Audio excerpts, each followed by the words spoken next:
Thanks to Brilliant for sponsoring this video. Don't you think we need to have mental competency tests for anyone over the age of 75? Well, I took 2 tests, cognitive tests. I aced them, both of them, as you know. Look, it's not every day you witness somebody giving up the most powerful job in the world. He took none. I'd like to see him take one, just one, a real easy one. Like go through the first 5 questions. He couldn't do it. Joe Biden's body may not be as strong as it used to be. His language skills may not be as sharp as it used to be. Pressure has been building for some time, and he resisted it for some time. Some would say he resisted it for too long. Our video on this topic was filmed approximately 1 week prior to Joe Biden's withdrawal from the presidential race. Although he has removed himself from the race, I think that this topic is still important to discuss because of both his involvement and the involvement of his opponent. Can a president be too old for office? I'm sure many of you watched the recent presidential debate and noticed the somewhat shaky performance of President Biden. There was mumbling, stumbling, forgetfulness, confusion, flubbing of words, all sorts of things. Now, I'm not here to criticize him or his ability to effectively perform the duties of office, but it begs the question, when it comes to such a high-stakes job, the leader of the free world, should age matter? He looked weak and confused. I like him. No way you could believe this man could be commander-in-chief for more years. Of course, the job involves more than just answering rapid-fire questions from your opposition in the context of a televised event. But as a people, we definitely want our leaders to be able to withstand immense pressure, make sound judgments, communicate effectively, and manage complex issues without being overwhelmed. As William Howell, professor of American politics at the University of Chicago, explains, this raises lots of concerns about his ability to fulfill all the obligations of the office, concerns about his health, his ability to actually finish out a second term. After the debate, Biden chalked it up to having a cold. It was a bad episode. No indication of any serious condition. I was exhausted. I didn't listen to my instincts in terms of preparing, and I had a bad night. Some medical professionals, like psychiatrist Dr. Raj Prasad, while noting the potential for an underlying issue, thought that he showed more signs of temporary confusion. Confusional state is referred to in medicine as most likely to be caused by a delirium, and that's a temporary thing, like a medication-induced thing or a cold-induced thing. Others emphasize the importance of properly interpreting the symptoms displayed by Biden before assuming a serious health issue. However, many were genuinely worried. He made a selfless decision, and people are heartbroken. Even people who are pushing for this to happen. It's kind of like when your grandpa, you got to take the keys, and he's fighting, and everybody's so frustrated, and then you finally get the keys back. And then you just cry. Because these public demonstrations are one of the few candid moments we are allowed to see of a president, they are important indicators of how one may handle themselves behind closed doors, within important meetings, for example. It gives us insight into the overall state of their mental functioning and decision-making capacity. Dealing with everything we have to do with, look, if we finally beat Medicare. Thank you, President. And as this news reporter mentions, these concerns for Biden's health have been ongoing for some time now. Whether it's losing his focus, forgetting names, dates, or his own policies, mumbling over his words, or stumbling off stage. A president feels the weight of an entire country.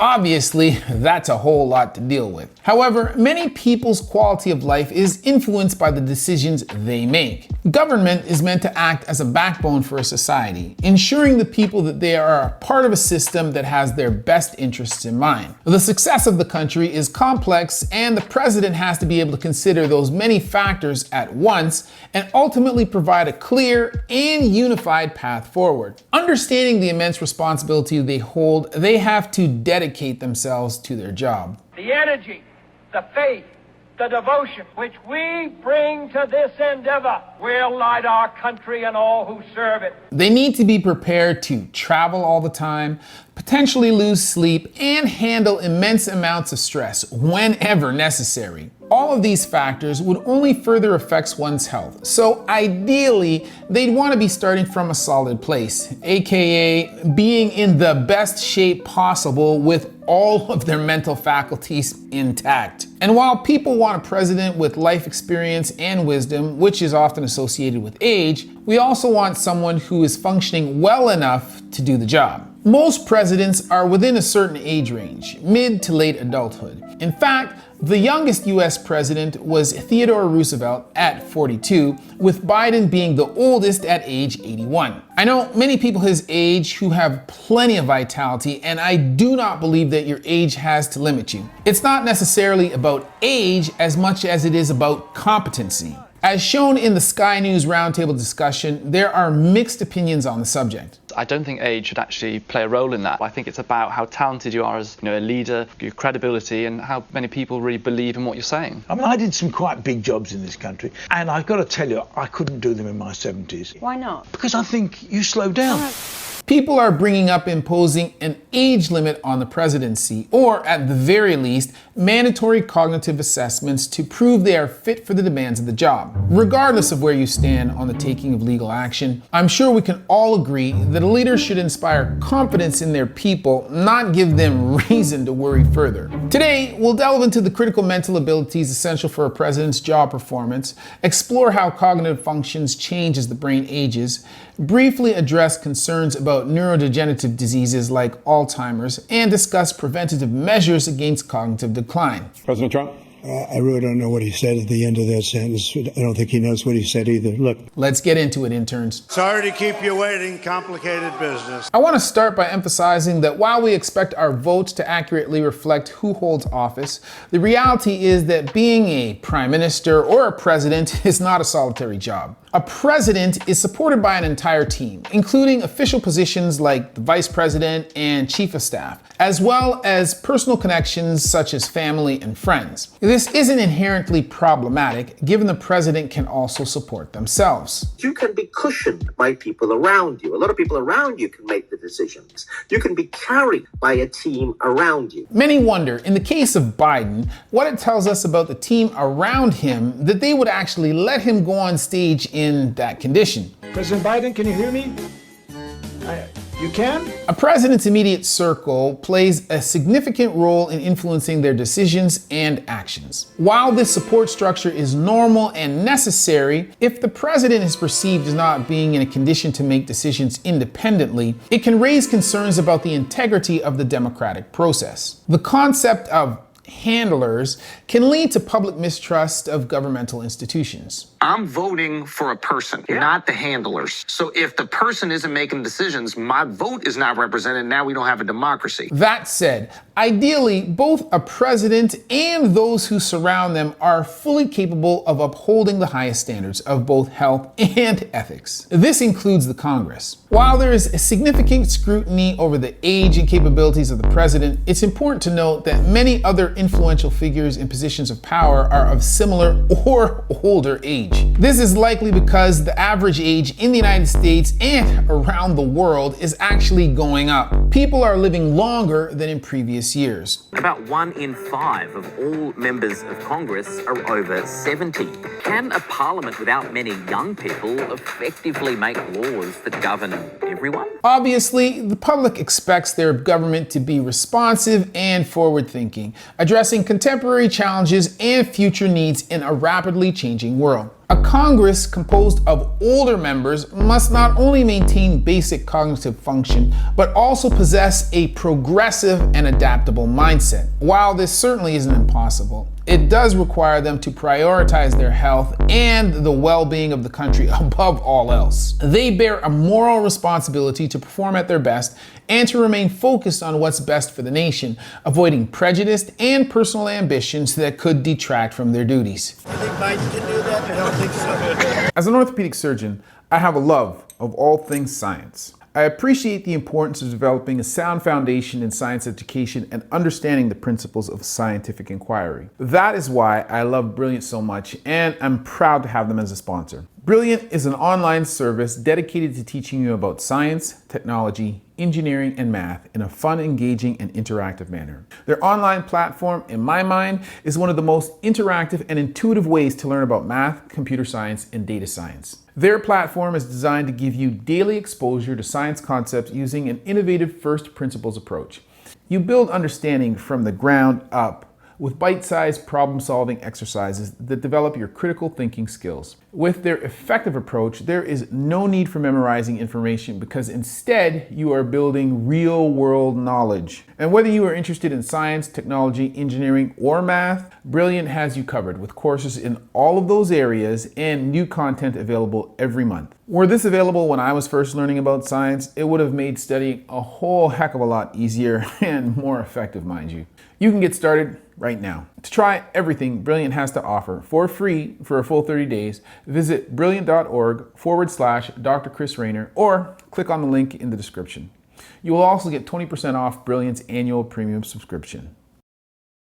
So let's start with a solid foundation. A leader must possess self-direction. While the brain, like the whole body, is interconnected and many neural networks work together and influence the activity of one another, the part of the brain which is primarily responsible for those higher cognitive functions is called the frontal lobe. It manages thinking, emotional regulation, personality, judgment, self-control, muscle control, and movement. It is the largest lobe of the brain, occupying 1/3 of the cerebral cortex. It itself is also made up of various parts with a variety of subfunctions. Firstly, the primary motor cortex, which deals with motor control and voluntary movement. With a little help from Dr. Kushner from the medical education channel Psych Explained, this is going to carry impulses down the brainstem through the central nervous system to our peripheral nervous system and control our muscles. So yeah, we'd hope that a president has the ability to move their body. Next, we have the Broca's area, which deals with language, in particular, speech production. The ability to move the muscles in my mouth is not necessarily influencing the words I say, but the mechanism to speak. So, facial nerves and tongue, that sort of thing. Damage to Broca's area can result in difficulty in forming words and sentences. There was a girl. Dr. Kushner goes on to say that it works in combination with a part of the brain known as Wernicke's area in the temporal lobe, which deals with speech comprehension. It processes and understands language input, including spoken and written words. The interaction between these areas is essential for fluent communication and effective language processing, both of which are necessary for a president's ability to articulate ideas clearly and persuasively to the public and other stakeholders. Today, Junior! While all parts of the brain contribute to healthy cognition, the prefrontal cortex stands out as the primary region responsible for self-direction and the ability to lead one's life. Situated at the frontal part of the frontal lobe, akin to how leaders in high-level governments guide a country, the prefrontal cortex serves as the brain's leader. It exercises executive control and is considered the seat of intelligence. Receives sensory information about the external world, uses that information to plan responses, and then communicates with other areas of the brain to enact a response. Its extensive responsibilities include higher cognitive functions such as thinking, planning, organization, decision-making, problem-solving, selective focus, and attention. Additionally, it manages personality, emotional regulation, impulse control, and supports learning and working memory, essential for storing and utilizing information effectively. Dr. Huberman has a great analogy, comparing it to an orchestra conductor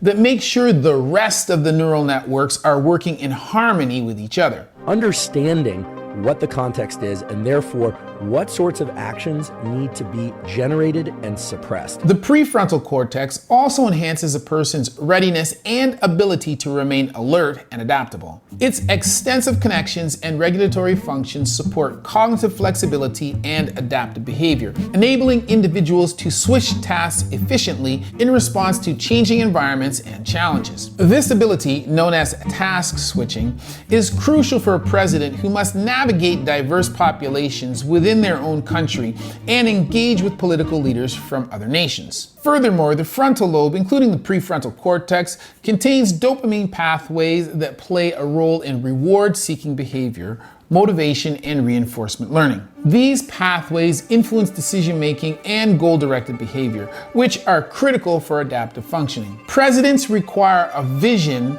and the determination to steadily work towards its realization. They must maintain focus on long-term interests while resisting distraction that may divert them from achieving their goals. They can't afford to have their behavior dictated by immediate gratification. And I didn't even apologize to my wife, who's sitting right here, because I didn't do anything. Overall, the frontal lobe, especially the prefrontal cortex, is critical for effective leadership, problem solving, and daily decision making. This goes for everyone, but especially for those in literal positions of leadership. And beyond having a brain that exercises healthy executive functioning, a president must also be emotionally intelligent in order to understand the needs and concerns of diverse populations. They need to have the capacity to manage emotions, understand others' perspectives, and navigate interpersonal relationships. Emotional intelligence is a multifaceted process that encompasses the ability to perceive, understand, regulate, and utilize emotions effectively. And these abilities rely on a complex interplay between different brain regions. Aside from that, the emotional centers of the brain, aka the limbic system, particularly the amygdala and the hippocampus, play a crucial role in processing emotions and forming emotional memories. The amygdala is like the brain's fire alarm. It alerts the rest of the brain to potential danger. However, it has a tendency to jump to conclusions and overreact. Whoa, that's not a tiger. It's not a tiger. The hippocampus is responsible for controlling memory. According to Dr. Kushner, the formation of a memory begins with the intake of sensory information from the environment, sight, sound, touch, taste, or smell, which is then encoded and integrated into a distinct memorable experience. When you're trying to retrieve the memory, let's say the next day, the hippocampus is going to reach back to those experiences and help recall as well. Dr. Kushner further explains that the memory consolidation, the process of transferring info from short to long-term memories, and strength of neural connections, and consequently the ease of memory retrieval, depends on the level of neurotransmitter activity between neurons. It's called long-term potentiation. Experiences with higher levels of stimulation tend to be more memorable, as they lead to increased neurotransmitter activity. But how do some memories get lost? Age is one factor. As we get older, synapses begin to falter and weaken, affecting how easily we can retrieve memories. So, a practical example of emotional intelligence would involve refraining from overreacting in stressful situations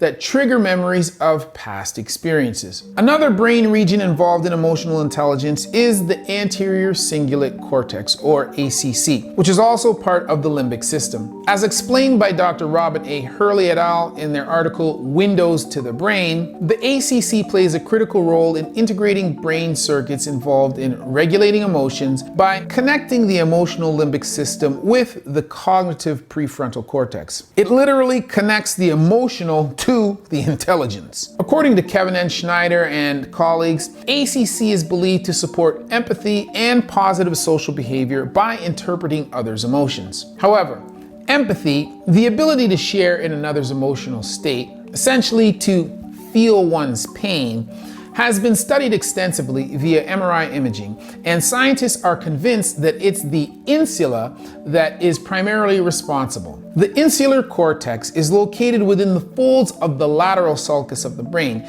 deep within the cerebral cortex, situated between the frontal and the temporal lobes. It's important for integrating physical sensations with emotional experiences and is involved in self-awareness, or the monitoring of internal bodily states, known as interoception. Is everything that we sense at the level of our skin and inward. So the sensation inside our stomach, the sensation of our heart beating. So literally, how you feel during the feeling. Furthermore, the hypothalamus, also part of the limbic system, helps regulate emotional responses through its influence on the autonomic nervous system and the release of hormones. Basically, it coordinates the body's physical responses to emotions. For example, when you experience fear or stress, the hypothalamus can activate the release of stress hormones like cortisol and adrenaline, or regulate other bodily functions related to emotions, such as heart rate, blood pressure, and breathing. This coordination allows the body to respond appropriately to emotional stimuli,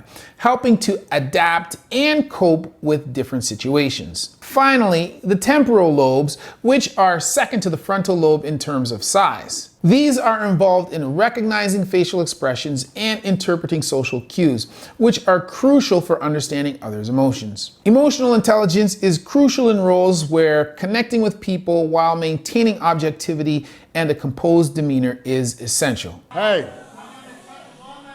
yeah, listen. You're in my house. Something that influences both executive functioning and emotional intelligence is stress management. Stress can impair cognition and cloud judgment. Presidents deal with challenging situations daily and need to have effective strategies for keeping calm. While cognitive functions shape our overall outlook and behavior, the practice of mindfulness is primarily rooted in personal values rather than solely in mental processes. Nonetheless, cognitive clarity aids in achieving better understanding, which ultimately contributes to peace. An effective president must have this unshakable commitment to their peace because it will be what allows them to remain steadfast within storms. Another important skill for a president is confidence. For a president to inspire confidence in the people, they must embody self-assurance and initiative themselves, which are deeply intertwined with the mental clarity facilitated by the prefrontal cortex. Mental clarity and the confidence rooted in it enables leaders to make decisive, well-informed decisions by objectively assessing situation, weighing options, and acting promptly. It enables leaders to assert their opinions, stand by decisions, and exercise authority while remaining open to feedback and collaboration. Leaders with clarity of mind stay composed under pressure, adapt to changes, and maintain focus on long-term goals. Overall, the ability to know who you are and what you want to say or do and express it with ease is key. I was in the foothills of the Himalayas with Xi Jinping. The final aspect that I'm going to discuss in terms of necessary skills is something we don't typically consider: having a balanced brain between the right and the left hemispheres. The left hemisphere is typically considered logical and analytic. Presidents must analyze complex issues, understand policies, and make strategic decisions. They use reasoning and critical thinking to evaluate evidence, weigh pros and cons, and formulate plans and policies. The right hemisphere is typically considered creative and innovative. Effective presidents need to think creatively to develop new solutions to challenges and envision possibilities for the future. Creativity helps in adapting to changing circumstances, finding novel approaches to problems, and inspiring others with visionary leadership. Even though particular tasks tend to be handled by different hemispheres, the whole point is that the two are constantly talking to each other to make even simple jobs possible. Together, these hemispheres complement each other, allowing presidents to navigate complexities with a comprehensive perspective that considers both details and overarching goals. You're the sucker. You're the loser. So, those are a few considerations for the ideal cognitive capacity of a president or a prime minister: self-direction and executive control, emotional intelligence, confidence, and assertiveness derived from mental clarity, and balance between the brain hemispheres. In his description, you are a well-meaning elderly man with a poor memory. How bad is your memory, and can you continue as president?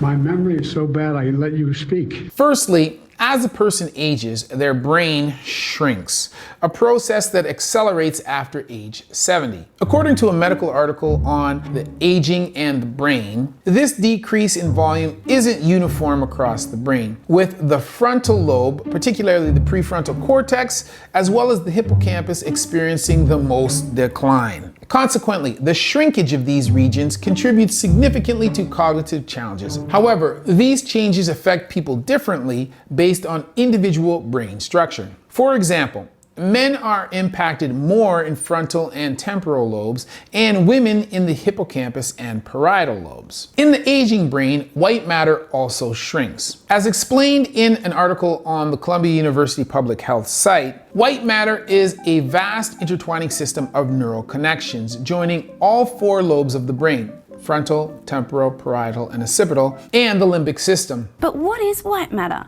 And what does it do? It consists of myelinated nerve fibers. These are like the high-speed internet cables of the brain. They are specialized nerve fibers that have a protective coating called myelin. This myelin sheath acts as insulation, similar to the plastic coating around electrical wires. It helps nerve signals travel faster and more efficiently between different parts of the brain and throughout the nervous system. These fibers play a crucial role in transmitting messages that control everything from movement to thinking and feeling, and the shrinking of them slows down processing and reduces cognitive function. White matter can also be affected by vascular changes and reduced cerebral blood flow. In addition to shrinkage and alterations in white matter integrity, the efficacy of neurocommunication lessens throughout the entire brain. As explained by the National Institute of Aging, or the NIA, there is a loss of synapses, which are the places where neurons connect and communicate with each other. With fewer synapses, the transmission of signals within the brain becomes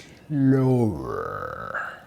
Similarly, this happens. Your cerebral cortex, which is the outer layer of the brain, thins. Remember, however, brains don't all function the same, and they don't all age the same either. The developmental sensory theory of aging, described by Scott McGinnis et al., presents a nuanced perspective on the aging brain. It posits that regions which underwent significant development early in life, particularly those involved in complex cognitive functions, are less vulnerable to age-related changes like cortical thinning. In contrast, regions that developed less robustly, particularly those handling specific sensory and motor functions, may lack the structural resilience needed to withstand the effects of aging. This challenges the last in, first out theory that suggests recently developed areas like the prefrontal cortex are most vulnerable to aging. The effects of aging on the brain typically manifest as mild cognitive decline. However, most people worry that they are suffering from a more serious issue, even if what their experience is considered totally normal. For example, neuroscientist Lisa Genova, who specializes in Alzheimer's, explains that people assume that memory is perfect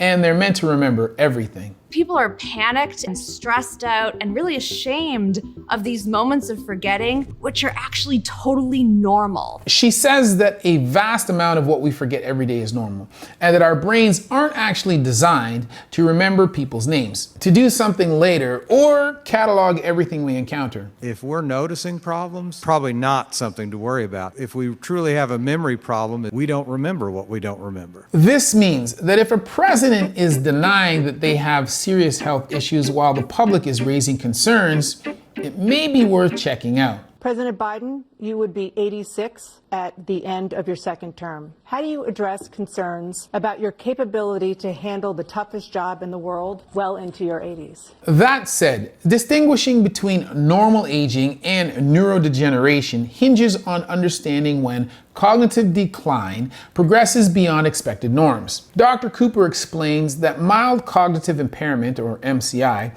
is very common, affecting 10 to 20% of people over the age of 65. Former President Trump, to follow up, you would be 82 at the end of your second term. What do you say to voters who have concerns about your capabilities to serve? Very often it's going to be memory. I may be more forgetful. I may not recall items as well. I may repeat myself more often. It does not significantly affect daily life, but it can be a precursor to dementia. Alzheimer's is both the most prevalent form of dementia and the most prevalent neurodegenerative disease. As the brain ages, neurons begin to deteriorate and produce a protein called amyloid beta. While production of this protein is natural, in healthy brains it is typically broken down and removed. However, in conditions like Alzheimer's disease, amyloid beta can accumulate excessively. It's a sticky protein. It'll bind to itself and form amyloid plaques. These plaques develop between nerve cells and are believed to disrupt their communication. Although plaques themselves are dangerous, the situation becomes significantly worse when beta amyloid starts affecting the inside of neurons. At some point, it reaches a tipping point that causes neurofibrillary tangles, neuroinflammation, cell death. Genova explains that prior to the tipping point, a person is symptom-free. However, once this point is crossed, the person may begin to experience the well-known characteristics of Alzheimer's, such as memory loss, impulsive behavior, anger, wandering, shortened attention span, and language difficulties. As explained by the medical education channel Osmosis, beta amyloid can also present another serious risk. Amyloid plaque can also deposit around blood vessels in the brain, called amyloid angiopathy, which weakens the walls of the blood vessels and increases the risk of hemorrhage. The damage caused by Alzheimer's typically begins in the hippocampus, which is why the initial warning sign is short-term memory loss. This can also affect your spatial orientation and cognitive map. It invades parts of your brain that have to do with where things are in space, so you might get lost in the neighborhood you've lived in your whole life. But as Genova explains, it doesn't stop there. It spreads to your frontal lobe, affecting problem solving and decision making, reasoning and language, and onto your limbic system, causing changes in emotion and personality. However, a disease like Alzheimer's doesn't come on all at once. It progresses over time. This accumulation of amyloid plaques takes 15 to 20 years and can be influenced by how we live. That's right, Alzheimer's is preventative. By practicing healthy lifestyle habits, a person can avoid severe cognitive decline and boost their overall longevity. These habits include regular movement. In fact, Genova notes that a brisk 40-minute walk 4 times a week is enough to reduce amyloid plaque by 1/3 to 1/2. Diet, particularly a Mediterranean diet or a MIND diet, can do the same. This includes healthy fats, whole grains, fruits, vegetables, beans, nuts, and seeds. Sleep is also crucial to clear the mind of any metabolic debris that you accumulated while awake. While you sleep, there are cells in your brain called glial cells, the janitors of your brain. It's the sewage and sanitation department. Plus, it clears out amyloid beta. Another factor would be reducing chronic stress. It's bad for your memory. Stress can cause the release of stress hormones, which can be toxic to the brain. It will actually shrink the size of your hippocampus by inhibiting neurogenesis. It will inhibit the birth of new neurons there. I know that I'm basically repeating myself from my recent video on longevity, but what's good for your brain health is typically good for your overall health, and treating your body well will likewise help your brain. That said, one thing that will help a person maintain mental sharpness as they age is by actively using their brain. Cognitive exercises. If you've lived a life where you're cognitively active, regularly learning new things, you are building what we call a cognitive reserve. She explains that anytime you learn something new, you're building new synapses. You're essentially growing your network, literally, strengthening your neural network and creating an abundance and a redundancy of connections. I can dance around those roadblocks, take detours, and still get to the memory I'm trying to get to. Makes total sense. Staying mentally and physically fit on the daily will help you stay mentally and physically fit in the long run and make their run longer. A healthy lifestyle is important for the average person, but especially for someone leading an entire population, bro. Thankfully, as you can see, your age doesn't have to define you, and severe cognitive decline is not inevitable. Professor at University of Alabama who studies healthy aging, Stephen Austin, had this to say. But I think we're in new territory here because we're healthier than we ever were before, and I think not everybody has realized. Those healthy lifestyle habits help build cognitive resilience. But the brain, like the body, is naturally resilient and will assist you in your efforts to care for it. Carol A. Barnes is an American neuroscientist who is a Regents Professor of Psychology at the University of Arizona. Older individuals can recruit additional brain circuits to achieve memory retrieval that is equivalent in accuracy. Similar to the idea of pulling cognitive reserves, but more so focusing on the brain's ability to improvise on the spot by shifting network dynamics. She also mentions the synaptic modification. That is, though we may lose synapses, the synapses that remain may be stronger. The cell can become active with fewer inputs. This may be evidence for biological compensation at the single synapse level. This means that though a network may seem less reliable because there are less options, the ones that you do have are more reliable. Therefore, the aging brain, if given the opportunity, can remain cognitively strong and flexible. And while these are two regions that are relatively vulnerable to the effects of aging, an elderly person determined to keep working can keep themselves mentally and physically fit in order to stay in the game. I am all for people serving their communities and being purpose-driven, regardless of their age. And while I do not believe that there should be an age limit on something like the presidency or prime minister, they have to be able to do the job. Ultimately, a president needs to be responsible for their own health because their health will affect the health of the country. A pertinent observation by psychiatrist Dr. Raj Prasad underscores an intriguing paradox. While world leaders have theoretically the best doctors in the world, they don't get the best medical advice because the doctors are weighed down by other considerations. But they start to think about other things other than have an ordinary patient in front of me. They start to treat the patient differently than they would. And it's not necessarily the fault of the doctors. They are aware there are unique pressures on the patient and feel that pressure on themselves. For example, he's traveling here, then there, then another place and hasn't slept well. He's got a bit of a cold and he has to prepare for a debate in a few days. And instead of prescribing something more holistic like rest and rehydrate, they reluctantly may opt for quick fixes due to demanding schedules and health challenges. This emphasizes the importance for leaders to manage their health proactively, to avoid such having to play catch up. It also stresses the ethical responsibility of doctors to uphold standards of care irrespective of the patient's status. That said, I think a medical evaluation would be a fair step for a president who raises significant concerns. I actually think anybody running for president should have tests. Even without it being mandatory, it would demonstrate responsibility and help reassure the public. I spent half my career being criticized being the youngest person in politics, and now I'm the oldest. This guy's 3 years younger and a lot less competent. However, many cognitive tests, such as the MoCA test or the Montreal Cognitive Assessment, primarily assess basic cognitive functions rather than someone's full mental rigor, as noted by journalist Eduardo Cuerves of USA Today. And while some might have you believe that a test like the Folstein Mini Mental State Exam, or MMSE, is an IQ test, it is instead a test that can be used to systematically and thoroughly assess mental status. It tests 5 areas of cognitive function: orientation, registration, attention and calculation, recall, and language, and it takes only 5 to 10 minutes to administer. Due to its simplicity, it can be used routinely and repeatedly to monitor function over time.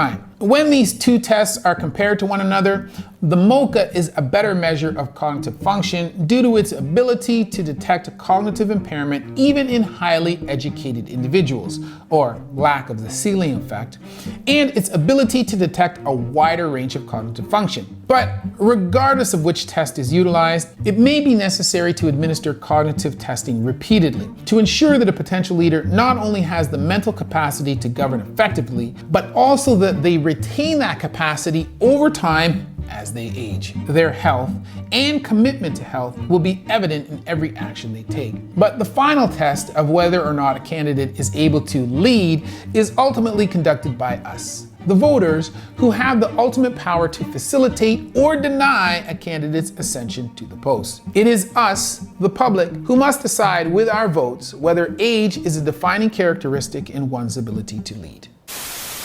With all of the media attention and the rhetoric about Joe Biden's age, I think we have become biased towards the idea of Biden being too old for the job at hand. As I listen to his withdrawal speech from the Oval Office, I find it difficult to concentrate on the content of his speech because instead, I find myself paying attention to anything that might corroborate the idea of elderly frailty that has been planted as a seed in my brain by the endless refrain of criticism. The tenor of his voice, the cadence of his speech, the duration of pauses between sentences. I constantly find myself looking for things that might prove that idea true, regardless of its actual veracity. And while all of these things might be normal for the man, Joe Biden, because of the effort to paint a particular picture, whatever his behavior and whatever he does, it is almost a self-fulfilling prophecy. Regardless of what Biden's record has been with respect to his accomplishments and his achievements, some have very effectively redirected all of the attention to his age